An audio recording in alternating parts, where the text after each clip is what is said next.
Welcome to healthy food kitchen. நம்ம இன்னைக்கு குடமிளகா வச்சு மசாலா பண்ண போகிறோம். பெரிய வெங்காயம் 2 வெங்காயம் நறுக்கியிருக்கேன், குடமிளகா 3, மிளகாத்தூள் 1 ஸ்பூன், உங்களுக்கு உரப்பு அதிகமாக வேணும்னா 1.5 ஸ்பூன் எடுத்துக்கோங்க, மல்லி பவுடர் 1/2 ஸ்பூன், கறி லீவ்ஸ் கொஞ்சம். இது வந்து அரைக்கிறதுக்கு சோம்பு 1/2 ஸ்பூன், சீரகம் 1/4 ஸ்பூன், உளுந்தம்பருப்பு 2 ஸ்பூன், 2 ஸ்பூன் தேங்காய், பூண்டு வந்து ஒரு 4 பல்லு நறுக்கி வச்சுருக்கேன், கறி லீவ்ஸ் கொஞ்சம். தாளிக்கிறதுக்கு கடுகு, சீரகம், மஞ்சத்தூள். 1/2 ஸ்பூன் ஆயில் போதும். ஜீரகம், சோம்பு, உளுந்தம்பருப்பு,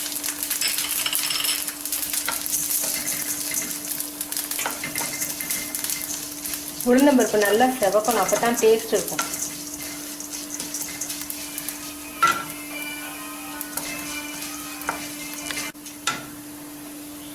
பூண்டு, கருவேப்பிலை, தேங்காய். தேங்காய் நல்லா செவந்து வரட்டும். நல்லா எல்லாம் ரோஸ்ட் ஆயிடுச்சு. இதை வந்து மிக்சியில் தண்ணி ஊற்றாமல் நம்ம நுணுகிக்க போகிறோம். கடுகு, சீரகம்,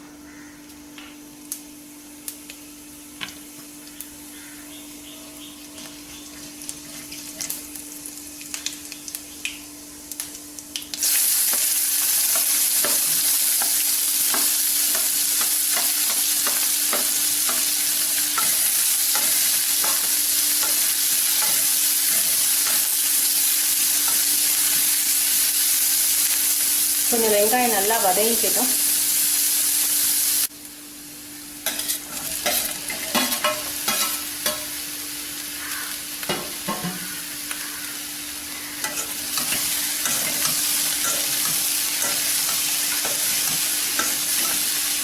இப்போ மஞ்சள் தூள் சேர்த்துக்குவோம்.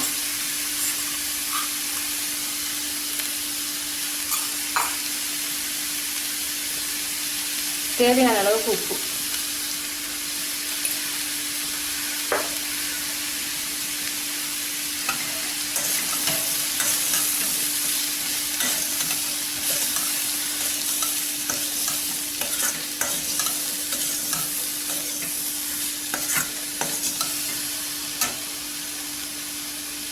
மிளகா பவுடர், வீட்டில் அரைச்ச மிளகா, ரொம்ப உரைக்காது. கடைகளில் வாங்குகிற மிளகா ரொம்ப உரைக்கும். உங்களுடைய மிளகாத்தூளுக்கு ஏற்ற அளவுக்கு நீங்கள், உரப்புக்கு ஏற்ற அளவுக்கு நீங்கள் பவுடர் போட்டுக்கோங்க.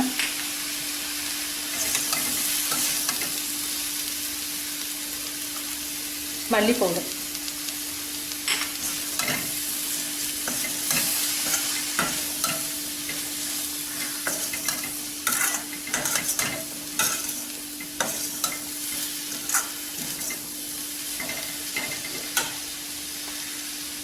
தண்ணி தெளிக்க வேண்டாம்.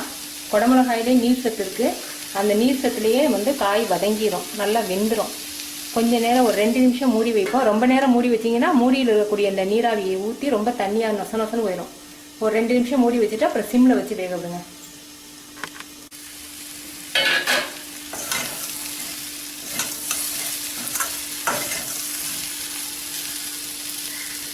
இனி மூட வேண்டாம்.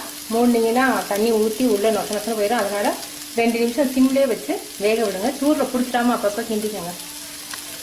குடமிளகா வெந்துருச்சு. இப்போ நம்ம நுணுக்கி வச்சுருக்க பவுடர், நம்ம தேங்காய் சேர்த்ததுனால நீங்கள் தண்ணி விடாமல் நுணுக்குங்க. தேங்காயிலே நீர் சத்து இருக்கும்.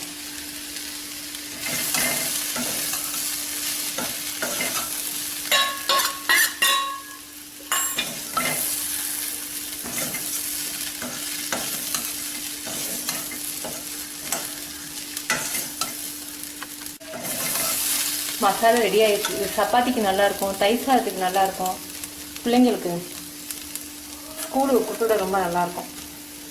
மசாலா தோசைக்குள்ளே இந்த மசாலா வச்சு நீங்கள் செஞ்சு கொடுத்துடலாம். ரெடி. நீங்கள் செஞ்சு பார்த்துட்டு உங்கள் கமெண்ட்ஸ் எனக்கு சொல்லுங்கள். தேங்க்யூ.